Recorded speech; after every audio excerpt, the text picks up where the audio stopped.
Good morning, everybody. We have a fantastic panel here sitting on stage. Three very young and smart founders. And the title, as Steffi just said, is Pattern Platforms Audiences. Now, this is one of these wonderful minimalistic art type of titles of DLD. And I like to give you a little bit of framing on what we will talk about. Let's talk about first, what is a platform? A platform is this wonderful creature which is basically bringing people, demand and supply, whatever, together. And once a platform is reaching a certain level of liquidity, it becomes this self-perpetuating, wonderful organism that venture capitalists love. Because if you have a platform, it's getting almost non-destructible. The mother of all platforms was eBay. Amazon added the marketplace. Google has become the search platform. Facebook has more people than the largest religions in the world on their platform. And about 10 years ago, the mobile platforms emerged. And the companies we have here on stage are mobile. And the biggest example of the mobile platform in recent years was, of course, Uber. We have someone who started his company in China. China today is most likely the platform economy in the world. If you take Alibaba, the GMV that Alibaba is enabling is 4 times larger than Amazon. On WeChat, you have 700 million people who are communicating and interchanging. And actually, it's like an operating system for their daily life. They have a payment wall inside, and it's amazing what is happening in China. Now, as we all know, platforms have this dynamic which we call they become winner-takes-all models if they are successful. As Scott Galloway just said, you could also call this monopolies.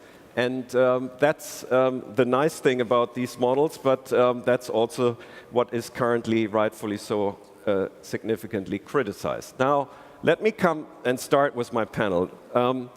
This gentleman next to me, he has a name, Lucas von Cranach. Now, if anyone is an expert or is interested in art, you know there is a very famous a father and a son in the 15th century. You can see Lucas von Cranach paintings, masterpieces, many of them here in the old Munich Pinakothek. And the oldest was, it was Lucas Cranach the older, and then there was Lucas Cranach the younger, and today I have Lucas Cranach the youngest on stage. And Hubert Burda was talking always about the iconic turn, completing basically the move from master painting to digital publishing, and that's exactly what Lucas has been doing. He studied business administration, and now it's very important to understand, he comes from Cologne. And if you're in Cologne, you're definitely a soccer fan, and there's a club in Cologne called the 1. FC Köln. And this is really, like, this is, if you're in soccer, you have to know the 1. FC Köln. This is the drama queen in the Bundesliga, and a club with a great history, and we will talk about football. Diego Farias. Now, this is a name. This sounds like music. This gentleman is actually grown up in Sweden. Doesn't really sound very Swedish, but he studied in Sweden. He has been in the music business for many years, and actually is an expert in digital music. And he created a great company called Amuse, which we will talk about in a minute. And finally, Fabian von Heimburg. The story about Fabian is quite amazing. I mean, he has all the credentials of good university education, London School of Economics. He loves China. He went to China, and he said, I want to start a business in China. Now, he, of course, understood, I cannot start a business in China unless I speak Chinese. And he took a 3-month course, crash course, starting at 12 hours a day, and after 3 months he still couldn't speak Chinese. In the meantime, he's fluent. He's an expert in China, and he started a business in the advertising space, which we will talk about in a minute. But let's start with Lukas. Lukas, tell us a little bit, what is OneFootball all about? You've started this company in 2008. It was among the first 1,000 apps on the iPhone in Germany at the time. It has become a huge content distribution platform. Please tell us more about OneFootball. Yeah, so I started OneFootball, and it's really true because it's a passion, it's my passion. And I studied in Berkeley. Luckily, I was seeing the development of Facebook at that time, and I said, why don't I combine the methodology of a platform with a vertical like football, because football is huge in terms of economics and people following the sport. And I was very true also, sorry for stepping on the toes of Americans, that Americans don't get the sport.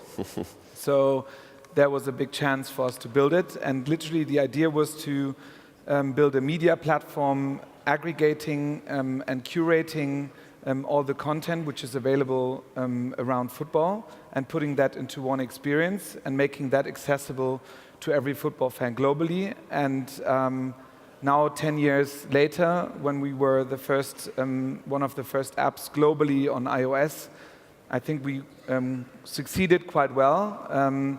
Now, in totally reaching around about 50 million people on a monthly basis. And the hook is the sport. And the lucky thing about OneFootball is that Facebook, Twitter, Instagram, etc., they're not really our competition because they miss one piece, which is the data and stats. So on Facebook, you don't get the table, the rankings, the lineups, etc. So we will always be the starting point of that football conversation.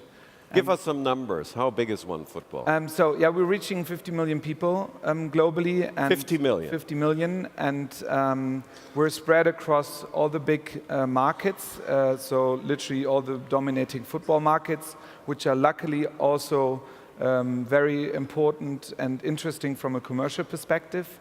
And what we do is then, it's predominantly the app, and our users come back to the app around about 50 times on a monthly basis and spend 3 to 5 minutes per session. So that's literally the airtime I have of each and every customer on my platform, where I'm in the position, apart from serving content, to serve certain economical value for our partners like Sky, Bwin, Adidas, etc. pp. So, and that's what we literally do. So we use the emotional attachment of users to the sport coming back for engaging with them content-wise and from an advertising perspective. Now, I'm a fan of FC Bayern. What do you do to get me back on OneFootball?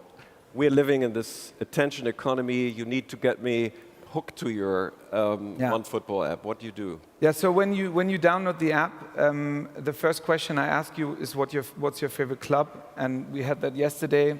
So it's like when you then say Bayern Munich, and I ask you for a push notification activation, it would be the same if I would ask you, is your wife allowed to send you messages?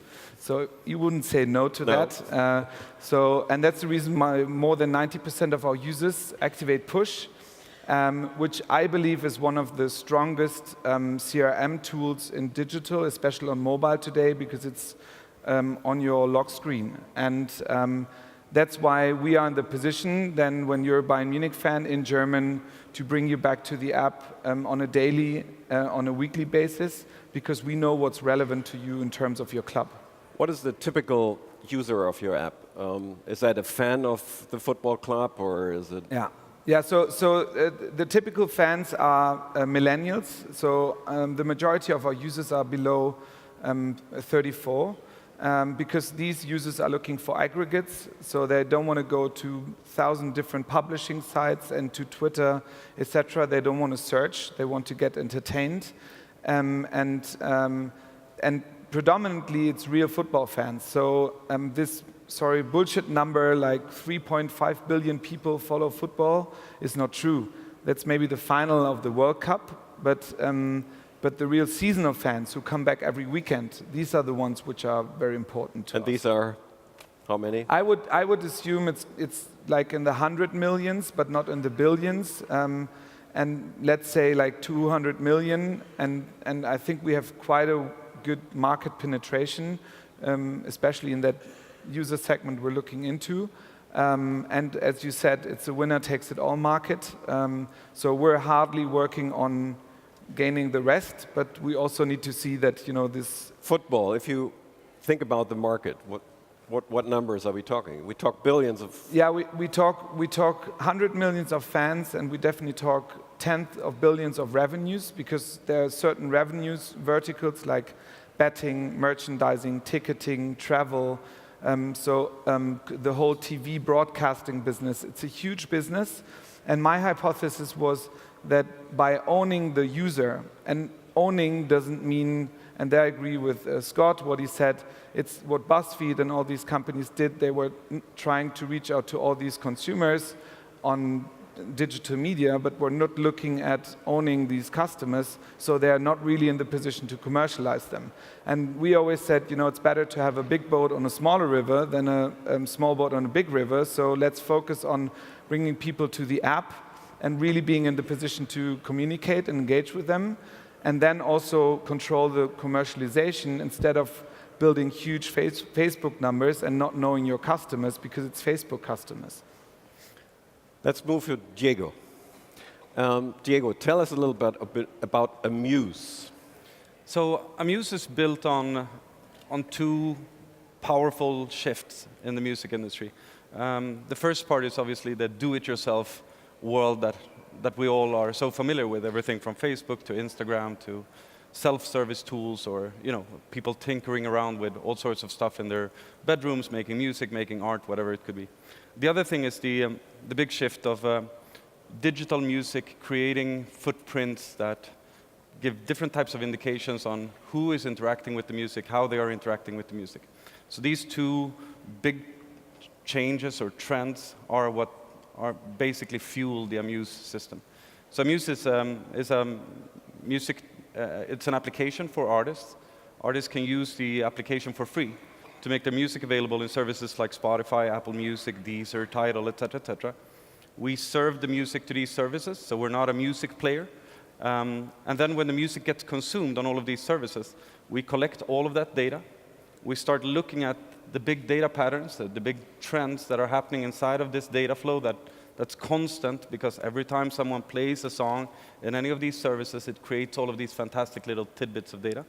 So we start making sense out of that information, and based on the insights we have, we're able to fairly accurately describe the future path of this track. How will it perform based on all of this information that we already have? And in the cases where the data is very, very strong, or is indicating a very clear or strong success, we partner up with the artist like a traditional record company would do, provide them with the tools and the know-how and the Once expertise. you see that they're getting track. Exactly. Yeah. So we're basically looking at a big cloud of data, trying to make sense out of it and trying to create models on top of it. And then we step in with piles of money, super yachts and champagne bottles, and here we go. Yeah. And how many yachts have you rented already? So not so many yachts, actually. That was possibly a bad example or a bit of an overstatement. Yeah, the company was launched in March of 2017. So it's a fairly recent since we started signing acts. But we have our first gold-certified single already in our home market, which is Sweden, and we know that song is going to be a certified platinum the first couple of months of 2018. So it's proving the point, and the point being that artists are, they need a tool to get their music into all of these services. Those tools exist, of course, but we're doing it completely different, and we're doing it for free. And then they need the expertise and the help to advance their careers, and that's where we step in and become that natural partner of theirs in their journey towards success. So you democratize basically music. Sure. You give everybody a chance for fame, and you mentioned the platform is for free. Mm-hmm. Now, as we all know, in the meantime, nothing is for free. Right. What means free? So, I mean, free is obviously, just like you're saying, a very relative thing here. We provide this service for free. We don't charge anything. There are no hidden costs. There are no there's no contractual obligation on their end to continue working with us or anything like that. But in return for providing this service, we get first dibs on a wealth of information that we can then convert into business decisions. So we use this data for a bunch of different reasons. We can use it to sign an artist or sign a track into our label. We can use the same data to understand how much revenue this will make over a certain period of time, which is a format that has rarely been applied to the music industry. And then we can use the same type of data for marketing purposes. Where should the marketing go? To who should it go? At what times should it go? How should we present the marketing, et cetera, et cetera. So it's we gain a lot from this relationship, and it also puts us a phone call or an email away from the next star. So there is a symbiosis here, which allows for this free service. But of course, there's no free lunch. So I understand, once you see this thing picking up, Sure. You give them a contract. 50-50 is the split. Yes. Is that a fair split? What's the industry typically doing nowadays if they promote a star? How does that compare with industry standards? If it's the first time that you have a song that's performing really well anywhere, and you show up on the doorstep of one of the traditional labels, and you propose to them that you should get 50% of the revenues in a label deal, that will most likely be the last thing you said in that meeting, and you will be heading towards the elevator with your umbrella and hat. So no, that's not a very traditional experience if it's the first time you're signing on to a label.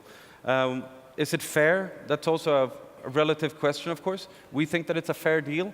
The moment we sign an artist into our label, we become their de facto partner. We take responsibility for advancing this song and accelerating it and making it known further than this artist could ever have imagined. So I think that from that point of view, it's definitely a fair proposition. And it speaks, once again, you mentioned democratizing the industry. It's one of the things that we carry very close to our heart and which we believe very strongly in. So we provide something for free initially, and then we provide a very strong and competitive deal when we enter into that type of partnership. Cool. Fabian,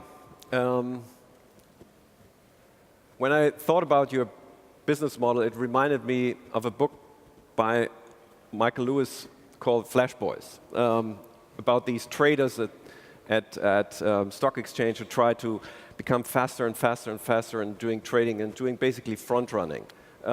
If I understand your business model correct, you're basically trying to grab data from the big social networks in China, understand where the social graph is moving, and then try to optimize advertising placements for your clients. Please tell us a little bit more about Hotnest.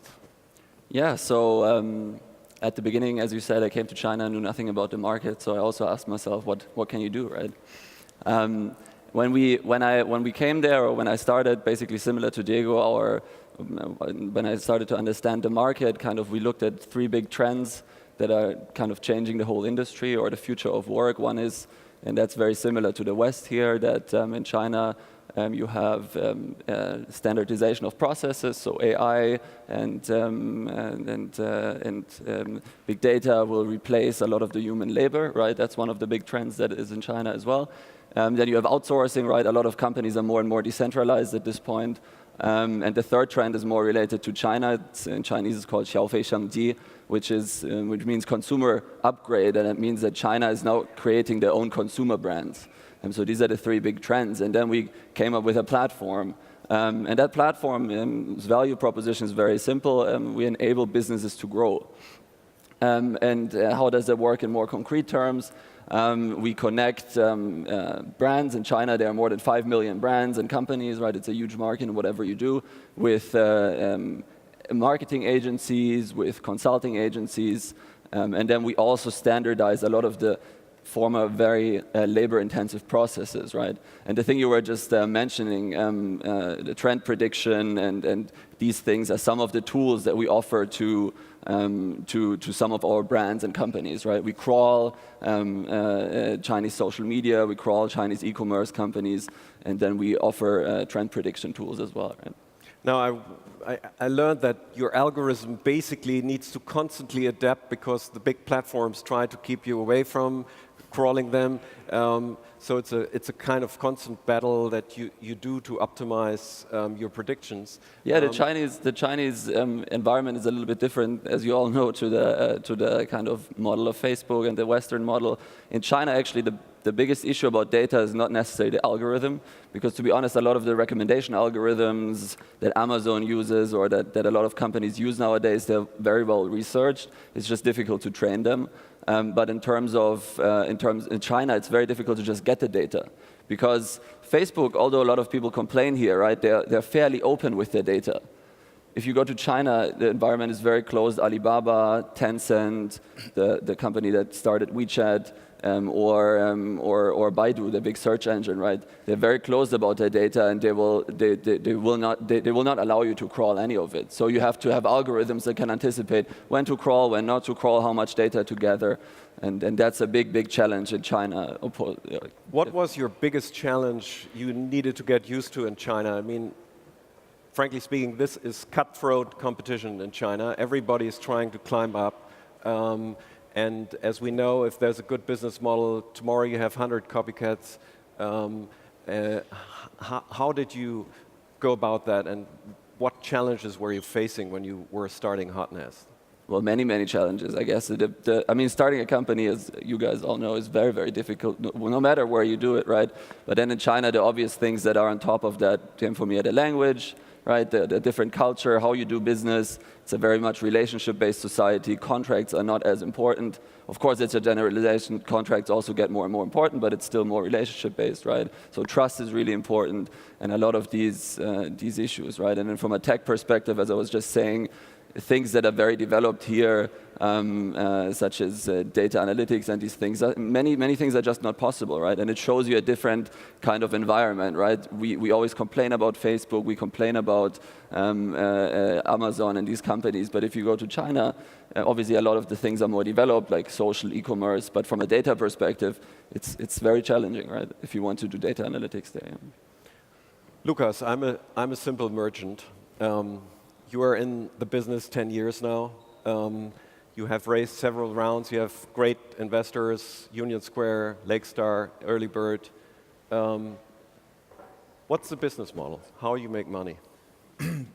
So the business model is pretty simple.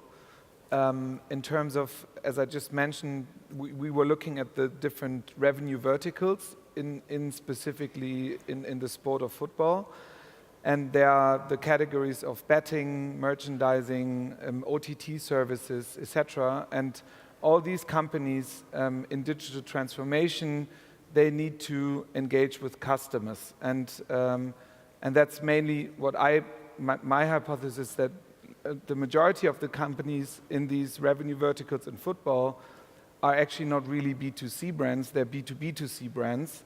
And we give them the possibility to access the customer in a different way like Facebook does. So for example, Adidas, who also invested in OneFootball, because of a certain reason, we have all these football fans. 90% or 95% of these fans give us their favorite club, favorite national team players. We can segment the user base, and I can say we did the unpacking of the Bayern Munich jersey on YouTube and on OneFootball, and then I can connect that information directly with the sale of the jersey, but I'm not going to everyone, I'm just going to the Bayern Munich fans. So, and the difference, what we do is we're actually trying to not work with media agencies because they don't understand, or at least they don't look at the full funnel of what the brands actually have to do. So when there's a banner on going to Bayern Munich fans to promote the Bayern Munich jersey, we're looking to the funnel until the sale. So Adidas, Bwin, Sky, all these companies give us the data of their actual sell, and then what we do is we optimize. So it's a CPA model. No, it's a CPM model, because I would never go for CPA or CPL, because then I have to look into their business. I can't be responsible for if the jersey is good or bad, or if the pricing is good or bad. Okay. But I can just say we can look at the optimization of the funnel, but it has to be a CPM model. And where do you stand? Are you moving towards break even? Are you profitable already? Can you say something about that? Yeah, so we were, in 4 months in 2017, we were profitable, and we didn't plan it. Cool. Let's see where this brings us, but actually since around about 2 years, we're really looking into monetization because, and that was also the biggest burden for me in the first years. When you build a platform business, it's first about proving the necessity of the product. So, and that takes years because you have to build a product where you see that you're constantly growing without marketing spend, and then you look into revenues because you can't do both at the same time. And therefore, like, revenues is a priority since 2 years, and we're doing quite well. And we have a lucky year with the World Cup this year. Yeah. So I think it's going to be. So I'm not saying we're going to be profitable. Maybe we will be, but we're not planning for it as long as we can acquire customers with a return on investment below 12 months. Who's going to be world champion? Germany. Poland? Germany. Germany, okay. That's my guy, okay. Diego. And Jonas Hector, the Cologne player, scoring the final goal in the final. Really? Okay, all right, all right. Prediction, John Galloway will talk about next year. Scott Galloway. Diego, we spoke a little bit about your business model. I understand you are early on, you built Reach. How many of those gold record stars do you need to create profitability in your business? Have you ever done those math, or what's your estimate, or how many of them do you think you can create on an annual basis? I think the key for us is to do one to begin with, and we've already succeeded in our home market. I was fortunate to be with Mr. Jimmy Iovine, who founded Beats and is a big music industry person, of course, and he told me, Diego, you need one article in Billboard that says this song was found using data, and then it's game over. And maybe it's a little bit of an exaggeration, but I think that what we're talking about here is tilting an existing model, tilting it on its head. A business that has been relying entirely on the exact science of, tilting it into something which is very, very data-driven, very sure, et cetera, et cetera. So, obviously we're looking at how much money we need to be able to sustain the business, et cetera, et cetera. The company's in a very aggressive growth phase right now, which means that unlike this fine gentleman, we won't be, necessarily making a profit this year. But I think the key here is how do you work a label at a large scale in this new environment, and that's the key to our success. So the old labels have been very intense on labor, very high overhead, and there are completely different ways of doing marketing on an individual project base rather than having a big size team who work anything that comes through the door. You are backed by wonderful Klaus Hommels from Lakestar, tell me a little bit about your partner that you brought on board. Yeah, so we brought on what I was telling you yesterday is basically a Renaissance man. It's Mr. will.i.am, who was part of the Black Eyed Peas, or is a part of the Black Eyed Peas, the front figure. But he has so many other facets to him. He's a person who sold almost 100 million albums with his own band. He's produced a lot of stuff, written a lot of stuff. He was the third equity partner in Beats. He just raised $120 million for his venture, which is a voice AI, which initially was called Anita. So he would walk around with his headphones and be like, "Yo, Anita!" And now it changed name to Omega. It's less cool, in my opinion, but that's not my business. So Will is one of those people. I'm sure a lot of companies do celebrity endorsements or bring in celebrities one way or another, and in many cases, maybe it doesn't make sense. An investor might tell me that that's a stupid idea. But Will is a music industry giant, and he's been instrumental for our early growth and also as a stamp of approval of what we're doing. So super excited to have him on. We have a lot of a lot of music industry giants who are already kind of teaming up with us, and I'm foreseeing more of those in the near future. And it's incredible to say how many of the music business come from Sweden. I mean, Spotify, Epidemic Sound, ABBA, many years ago. But you guys are doing well in music. Fabian, you just raised an A round, congrats.